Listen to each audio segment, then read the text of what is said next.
Homilía de Fray Pío María, 8-11-25. El templo que Dios quiere, el reino de su voluntad en nosotros y en la humanidad. Del Santo Evangelio según San Juan. Se acercaba la Pascua de los judíos, y Jesús subió a Jerusalén. Encontró en el templo a gente que vendía bueyes, ovejas y palomas, y a los cambistas sentados allí. Entonces hizo un látigo de cuerdas y echó a todos fuera del templo, con las ovejas y los bueyes, tiró al suelo el dinero de los cambistas, volcó sus mesas, y a los vendedores de palomas les dijo: «Quiten estas cosas de aquí, y no hagan de la casa de mi Padre un mercado». Sus discípulos se acordaron de que está escrito: «El celo por tu casa me devora». Entonces los judíos tomaron la palabra y le dijeron: «¿Qué señal nos muestras para hacer estas cosas?». Jesús les respondió: «Destruyan este templo y en 3 días lo levantaré». Los judíos le dijeron entonces: «Este templo ha sido construido en 46 años, ¿y tú en 3 días lo levantarás?». Pero él hablaba del templo de su cuerpo.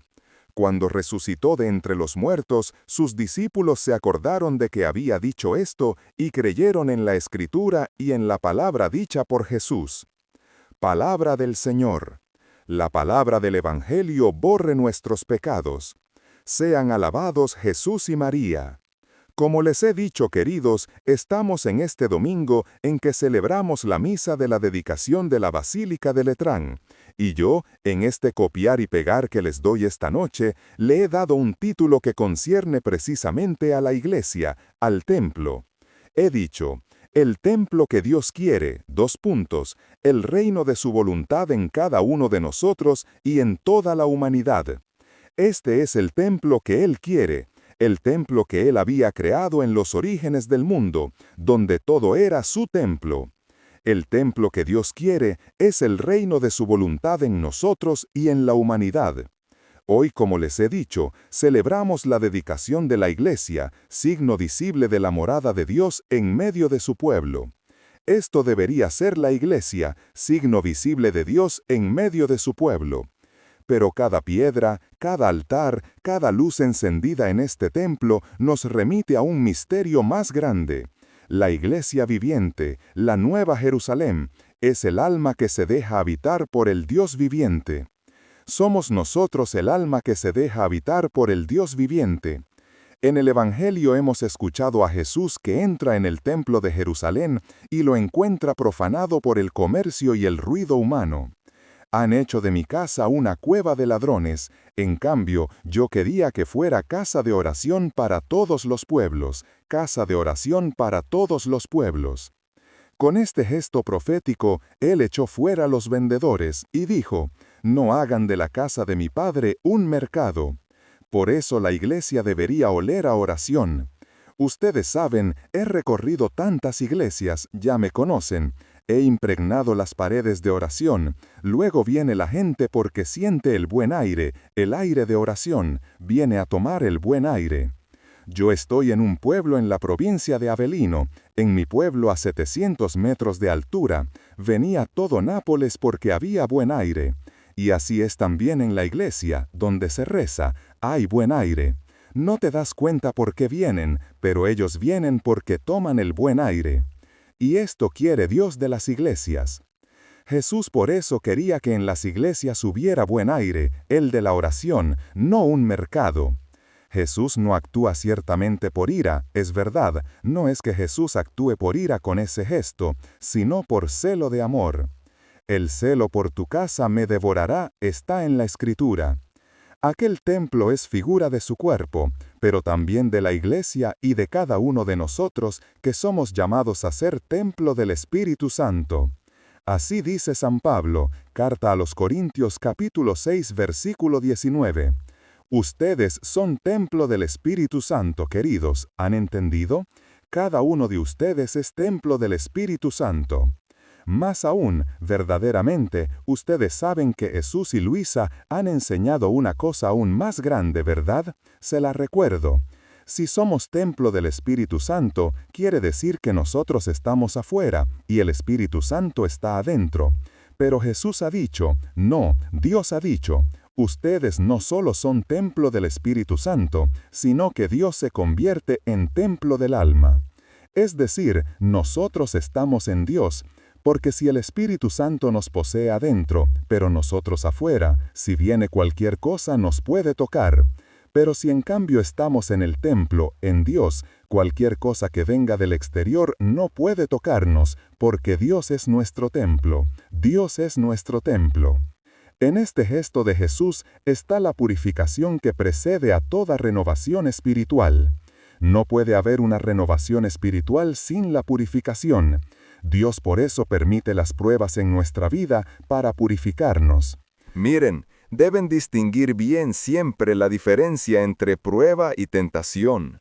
Dios no hace tentaciones, Dios hace pruebas. ¿Qué significa la prueba? Tú has terminado la secundaria y has hecho el examen de prueba. ¿Para qué servía esa prueba? Para que la superaras y subieras de nivel. Si no hacías ese examen y no lo superabas, te quedabas siempre en el mismo nivel, ¿de acuerdo? Por lo tanto, ¿por qué permite Dios la prueba? Para hacerte subir de nivel. Es claro que el enemigo, en cambio, intenta utilizarla para tentación.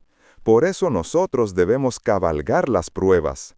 Todas las pruebas nos sirven, deben servir para este propósito. Este es el propósito. Por lo tanto, no puede haber renovación sin prueba. Y en este gesto de Jesús de la expulsión está la purificación que precede a toda renovación espiritual. Dios no puede habitar donde la voluntad humana se erige como dueña. Por eso el Señor viene con el flagelo del amor para echar a los mercaderes de nuestro yo, los pensamientos mundanos, los apegos, los compromisos, todo lo que nos tiene atados. Esto es lo que permite Dios. Nos da las pruebas para liberarnos de todo, porque todo lo que tenemos nos lo ha dado Dios. Si Dios no ocupa el primer lugar en nuestra vida, seremos siempre infelices, queridos, siempre infelices, porque hemos sido hechos para ti, decía el gran San Agustín, que había vivido tantas cosas, y no seremos felices hasta que no seamos poseídos por ti, hasta que tú no ocupes el primer lugar en nuestra vida. Por lo tanto, la purificación son un acto de amor que prepara al gran misterio, el templo nuevo que Él reconstruirá en 3 días, el templo de su cuerpo resucitado. Es Él el templo de la nueva humanidad redimida. Jesús dice, destruyan este templo y en 3 días lo levantaré. Pero estos 3 días, a la luz la divina voluntad, son los 3 grandes fiat de Dios, ¿verdad? Que los recuerdan. Los 3 grandes fiat. El fiat de la creación, cuando el Padre hizo el mundo como santuario de su voluntad, y todo debe volver allí. Todo el mundo era un templo de Dios, y Dios era nuestro templo.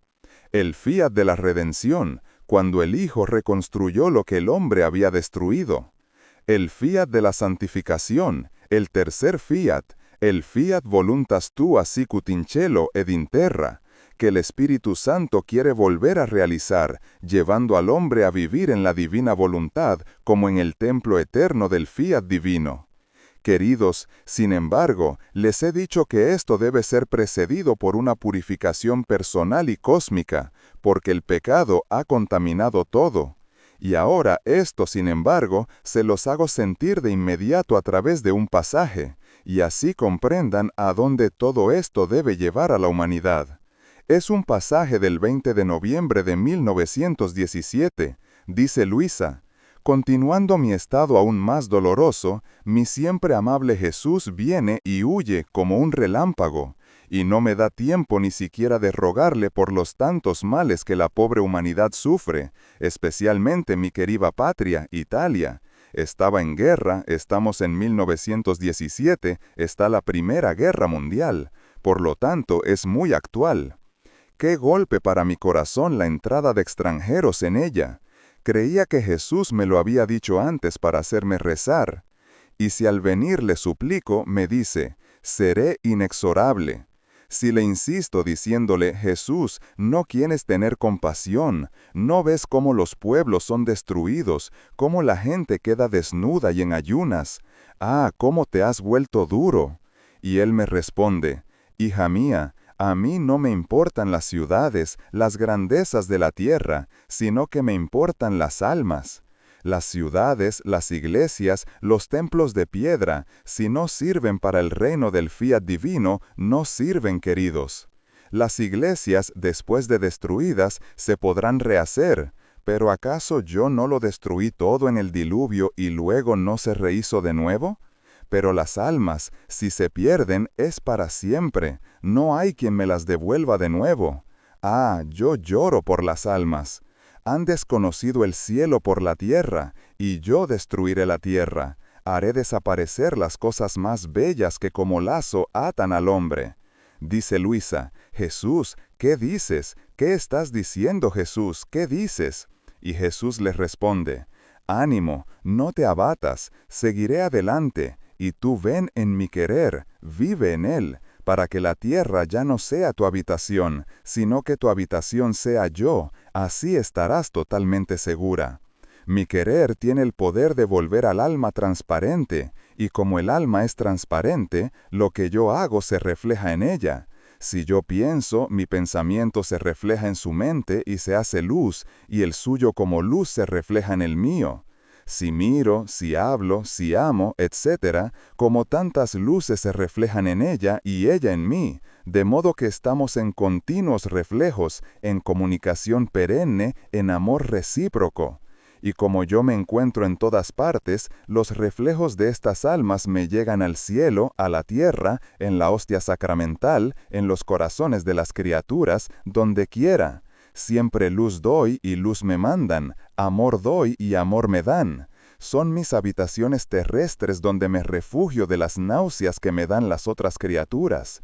Escuchen, el hermoso vivir en mi querer me agrada tanto que haré desaparecer todas las otras santidades bajo cualquier otro aspecto de virtud en las futuras generaciones, y haré reaparecer la santidad del vivir en mi querer. Reaparecer, es decir, llevar todo al origen, como había sido hecho, que son y serán, no las santidades humanas, sino divinas, y su santidad será tan alta que como soles eclipsaran las estrellas más bellas de los santos de las generaciones pasadas. Por esto quiero purgar la tierra, porque es indigna de estos portentos de santidad. Este es el gesto que han visto en este pasaje del Evangelio. Lo continuamos, vamos un poco más a fondo, y luego concluimos, queridos. Este es el gesto, por lo tanto, somos llamados a participar en este tercer fiat, a dejar que Jesús purifique nuestro interior y edifique en él su iglesia viva, hecha no ya de piedras, sino de actos divinos. Cada uno de nuestros fiats se convierte en una columna de luz, un ladrillo eterno en la Jerusalén que desciende del cielo, dice el Apocalipsis, capítulo 21, versículo 2, la Jerusalén que desciende del cielo. Parte final, queridos, con la que concluyo. Entremos de lleno en este pasaje. La iglesia que Dios quiere hoy. La iglesia que Dios quiere hoy. En el tiempo presente, también la iglesia visible está en camino de purificación. Jesús la visita, como lo hizo entonces al templo de Jerusalén, para restaurarla en el esplendor originario,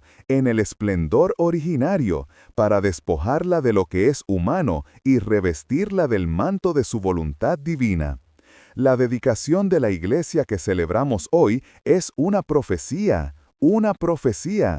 Vendrá el día en que la iglesia y toda la creación serán consagradas para siempre en el reino del fiat supremo, como era al principio, como vivían Adán y Eva, todo consagrado en el reino del fiat supremo. Entonces ya no habrá templo, porque Dios omnipotente y el Cordero serán su templo. Apocalipsis 21-22. Y la luz de la divina voluntad llenará cielo y tierra. ¿Y cómo ocurrirá esto? ¿Cómo ocurrirá?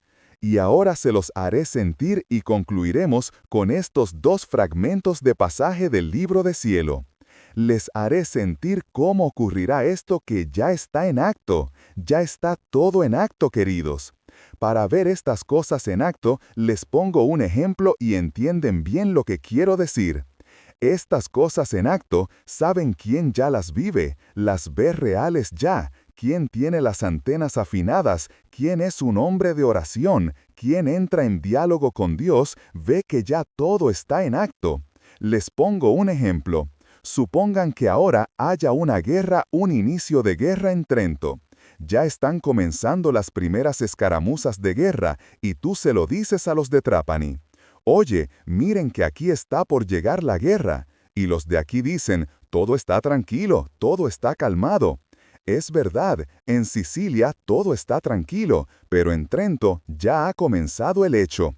Pero ¿quién sabe esto? Quien está en primera línea, quien es capaz de leer los signos, quien reza mucho y no se deja engañar por las circunstancias o por lo que dicen, sino que ve con los ojos de Dios lo que está sucediendo. Y yo esta noche, con mi copiar y pegar, les doy un poco de estos ojos para entender cómo ocurrirá esta renovación y que ya está en acto. Escuchen, 19 de marzo de 1928. Hija mía, qué pequeña eres, y se ve que cuanto más estás en la divina voluntad, más pequeña te haces. Y como pequeñita, quieres medir con tu pequeñez nuestra grandeza. Quieres medir con tus límites en el decir nuestro eterno decir. Y como pequeña niña que eres, te contentas porque tu Jesús ya no tenga nada que decirte. Quisieras reposarte y regresar a nuestros primeros entrenamientos, ya que no tienes nada más que hacer. Pobre pequeña. Pero no sabes tú que solo son breves pausas que tu celestial Jesús permite para sus fines que no te manifiesto. Y cuando menos lo pienses, retomará su hablar tan importante sobre la larga historia de mi eterno querer. Después de tanto trabajar y luchar, finalmente han llegado los escritos sobre la divina voluntad de Mesina. Y yo sentía una alegría en mí porque finalmente los tenía cerca de mí y daba gracias de corazón a mi dulce Jesús. Pero Jesús, moviéndose en mi interior, mostrándose triste, me dijo, «Hija mía, tú estás contenta y yo estoy afligido. Si supieras qué peso enorme gravitaba sobre aquellos de Mesina, pues mientras tenían interés en tener los escritos, los tenían para dormir. Ellos eran reos de una voluntad divina, y viendo la inactividad con la cual los tenían, he permitido que fueran devueltos. Ahora, este peso gravita sobre aquellos que los han hecho venir con tanto interés. Si no se ocupan, también ellos serán reos de una voluntad divina. Y si supieras lo que significa ser reo de una voluntad tan santa, significa tenerla obstaculizada, mientras que ella anhela, suspira que sean quitados los impedimentos, y estos se quitarán dándola a conocer. Esta es nuestra misión, queridos, esta es nuestra bellísima visión, darla a conocer. Y luego verán, oirán, qué harán estos escritos. Esta es una profecía. Por lo tanto, desafiamos a Jesús. Jesús, tú nos has dicho que hagamos esto. ¿Nos debes dejar ver esta profecía? La divina voluntad está llena de vida, fluye por todas partes, envuelve todo, y esta vida vive como sofocada en medio de las criaturas porque no es conocida. Y ella gime porque quiere la libertad de su vida y se ve obligada a retener en sí misma los rayos de su luz interminable, porque no es conocida. Ahora, ¿quién es el culpable de tantas penas de mi voluntad divina? Quien debe interesarse en darla a conocer y no lo hace. Por eso, cuando tuve este don en mis manos, dejé todo y solo pensé en esto, porque me siento culpable si no hago todo lo que me es posible hacer para dar a conocer este don. ¿Han oído? Vale para mí, vale también para ti.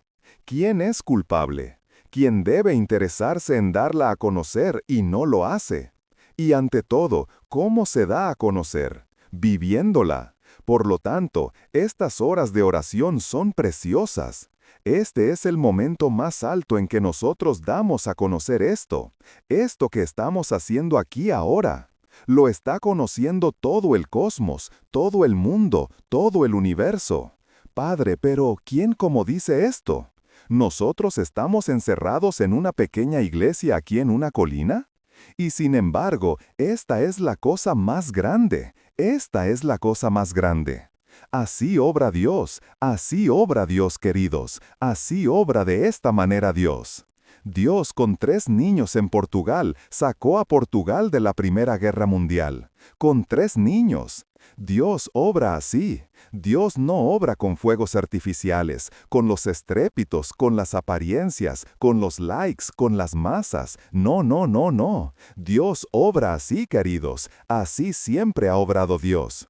Quien debe interesarse en dar a conocer y no lo hace. ¿Será tal vez que mi propósito fue dar tantas noticias de mi querer sin el fruto deseado de hacerlo conocer? No, no. Quiero la vida de lo que he dicho. Quiero hacer resplandecer el nuevo sol. Quiero el fruto de tantos conocimientos que he manifestado. Quiero que mi trabajo reciba el suspirado efecto. De hecho, ¿cuánto no he trabajado para disponerte a recibir conocimientos tan importantes sobre mi voluntad? Y tú misma, ¿cuántos sacrificios has hecho? ¿Y cuántas gracias no te he dado para hacértelos hacer? Mi trabajo ha sido largo, y cuando te veía sacrificada, miraba al gran bien que habrían hecho mis conocimientos sobre el fiat en medio de las criaturas, la nueva era que debía despuntar en virtud de ellos. Y mi tierno corazón, mientras sufría en sacrificarte, tomaba un inmenso placer al ver el bien, la paz, el orden, la felicidad que en virtud de ello debían recibir mis otros hijos. Cuando yo hago cosas grandes a un alma, le manifiesto verdades importantes y las renovaciones que quiero hacer en medio de la familia humana. No es solo para la criatura que lo manifiesto, sino porque quiero encerrar en todos en aquel bien. Como sol quiero que mis verdades resplandezcan sobre cada uno, para que quien quiera tome la luz de ellas. ¿No hice esto con mi celestial mamá?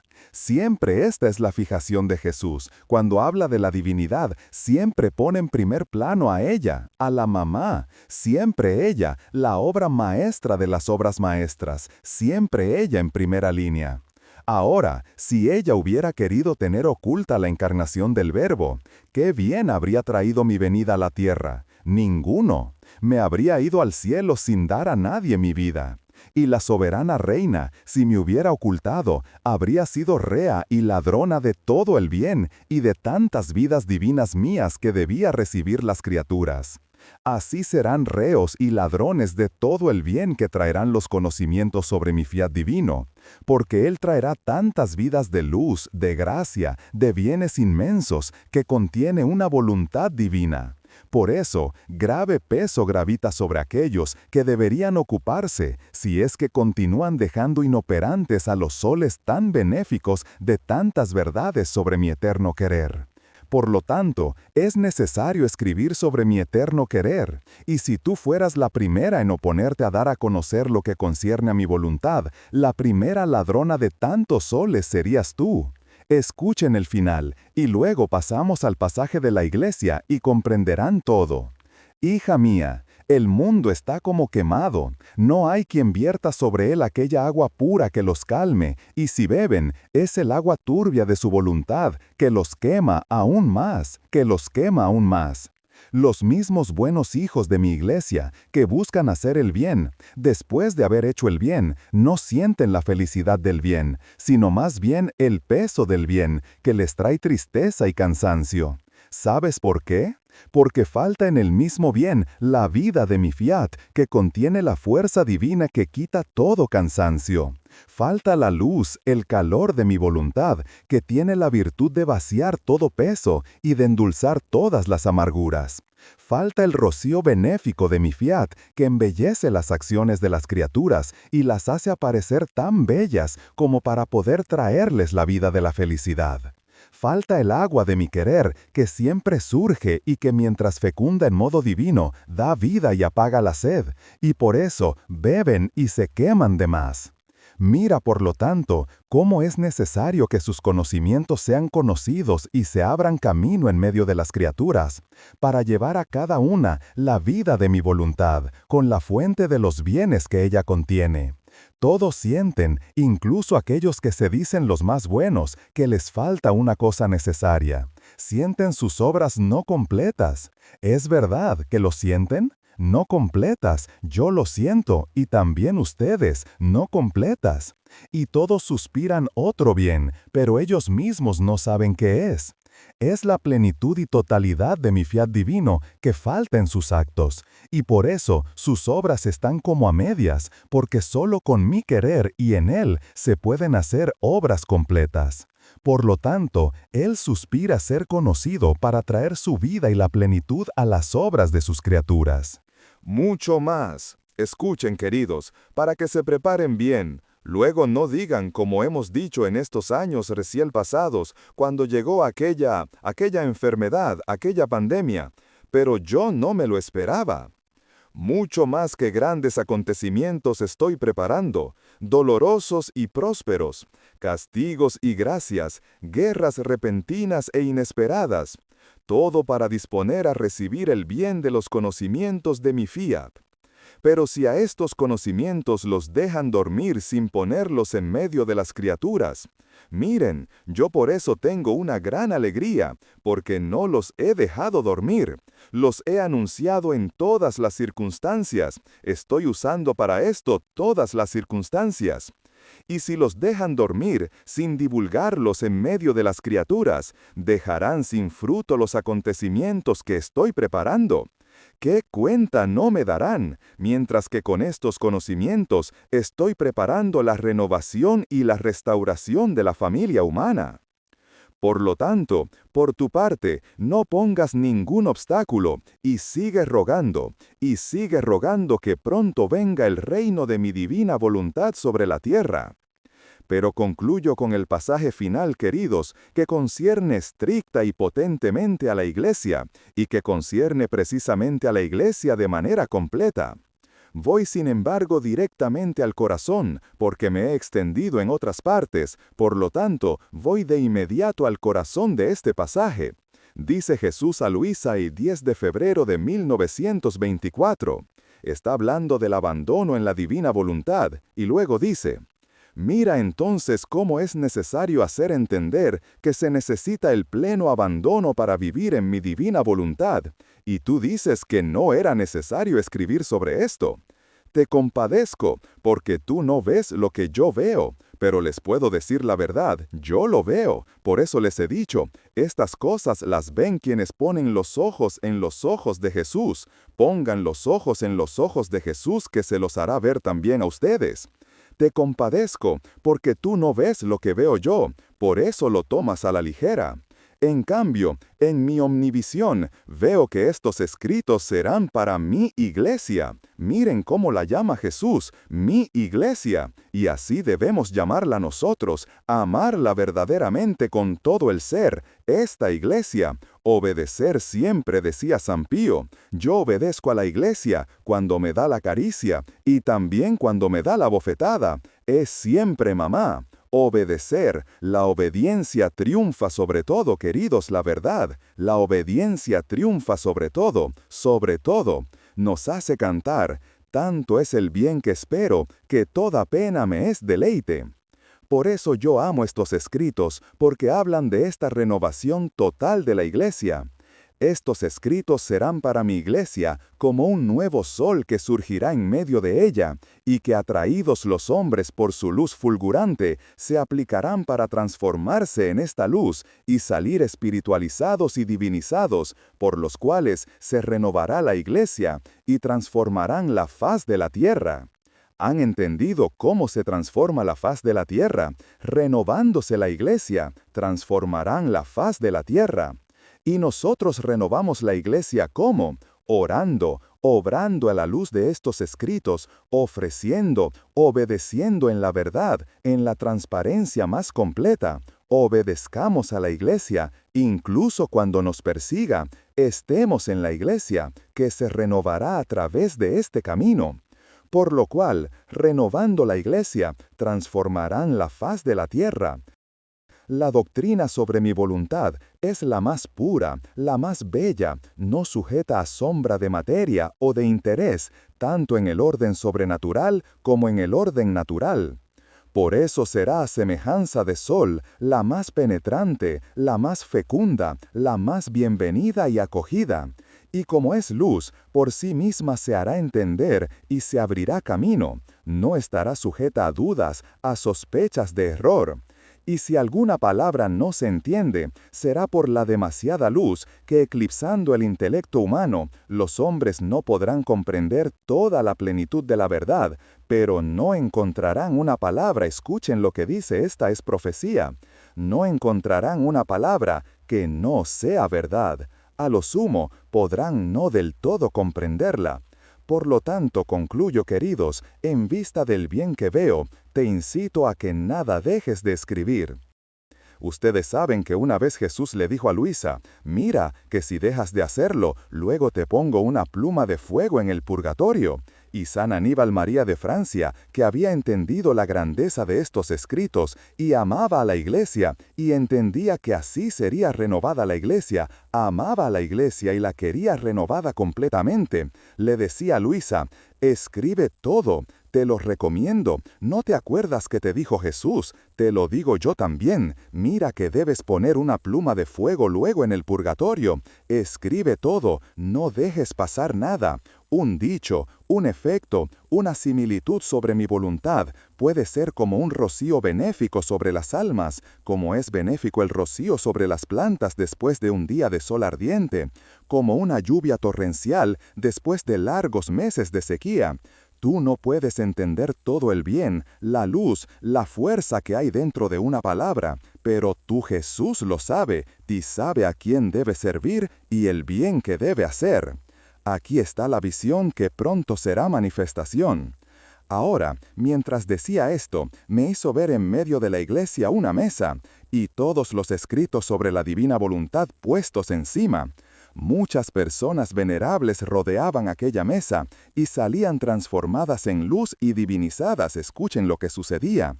Y conforme caminaban, comunicaban aquella luz a quien encontraban. Esto sucede esta noche también a ustedes, se los garantizo, queridos. Este es el verdadero apostolado.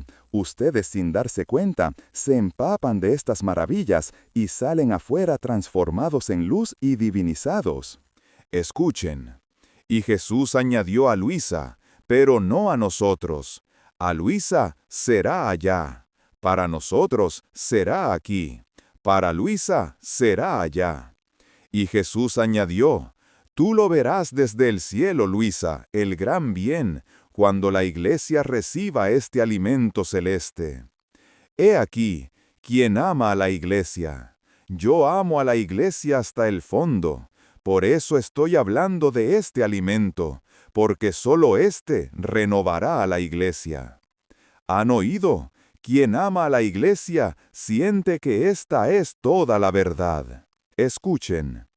Tú lo verás desde el cielo el gran bien, cuando la Iglesia reciba este alimento celeste, que, fortificándola, la hará resurgir en su pleno triunfo. El triunfo del corazón inmaculado de María es este, resurgirá en su pleno triunfo. Y concluyo, sin embargo, ahora, queridos, porque les he dicho todo, les he dado la fleboclisis poderosísima de la verdadera lección de esperanza. Con esta concluimos, queridos, con el último pasaje que es una oración verdaderamente. Oh Jesús, templo santo del Padre, entra también hoy en nuestra alma, en el alma de cada hijo de esta iglesia. Echa fuera lo que es terreno, purifica nuestro corazón de todo comercio humano, disfrazado de tantas maneras, todo comercio humano, y reconstruye en nosotros, en cambio, tu santuario de amor. Haz que cada acto de nuestra vida sea un fiat que te glorifique, una piedra viva de tu iglesia celeste, una lámpara encendida en el reino de tu divino querer. Y así, oh Señor, Cuando tu iglesia esté completamente reconstruida en tu fiat a través de estos escritos, podremos ver el cielo y la tierra unirse en un solo templo, donde tú reines eternamente junto con tú y nuestra mamá. Donde tú reines eternamente y nosotros vivamos en ti como hijos de tu querer en la luz perenne de tu amor. Fiat, fiat, fiat, queridos.